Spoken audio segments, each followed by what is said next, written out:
fil-ħsieb bejn it-tmexxija tal-Ordni u l-Papa Franġisku. B'dan tal-aħħar qed jadotta ħsibijiet iktar progressivi li fl-Ordni bħal fi kwartieri reliġjużi oħra għadhom qed isibu reżistenza. Fil-fatt ir-riżenja tal-Gran Mastru tal-Ordni ta' Malta Fra Matthew Festing iddur ma' tkeċċija ta' kavallieri mlaħħaq li ħalla l-użu tal-kontraċettivi fi programm kontra l-faqar li kienet qed tmexxi l-Ordni. L-istoriku Alex Farrugia affons dawk li jemnu li l-intħil tal-Papa fid-disgwit jibgħat sinjal qawwi ta' Ordni li għandha bżonn timxi ma' żminijiet. Naħseb illi il-Papa qed jibgħat ċerti sinjali importanti. L-Ordni sar ħafna iktar regressiv, ħafna iktar konservattiv, illum huwa klabb ta' nies li huma bit-titli nobiljari u ħafna konservattivizmu kattoliku. Xejn ma jidħol fil-kwadru ta' dak li huwa Papa Franġisku. Naħseb Papa qed jagħmel b'ħafna affarijiet konkreti, qed jagħti sinjali li d-dinja l-Knisja trid timxi mad-dinja tal-lum. U naħseb li dan huwa eżempju ċar fejn il-Papa qed jgħid isma' fl-aħħar mill-aħħar Myanmar x'hemm bżonn li tagħti kontraċettivi jew li ma tagħtix. Papa qed jibgħat sinjali importanti ħafna f'dik id-direzzjoni.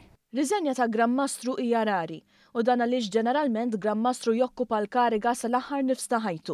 Madankollu l-istoriku Farrugia qal li l-istorja tal-Ordni turi li dan il-każ mhuwiex uniku. Il-Gran Mastru Villare, illi kien il-Gran Mastru li rodi minn idejn l-Ottomani, ma kienx għamet terminu kollu tiegħu, għaliex għalkemm kien moħħ brillanti anke militarment, kien awtoritarju żejjed għal-gosti tal-kavallieri u kien hemm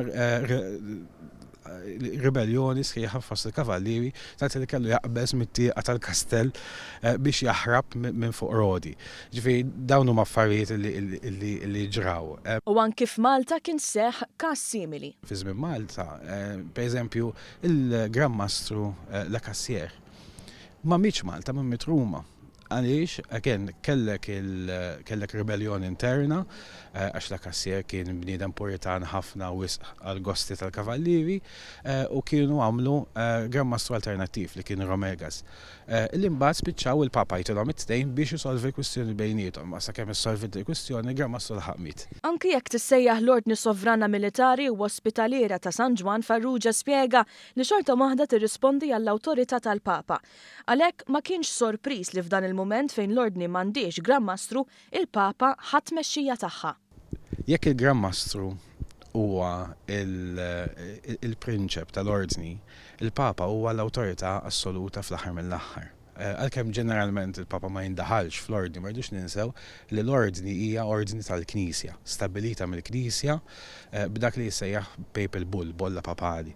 Ġifieri il-Papa huwa fl-aħħar mill-aħħar l-awtorità assoluta l-qofol biex ngħidu hekk tal-awtorità fl-Ordni. Ġifieri il-Papa dik jista' jagħmilha.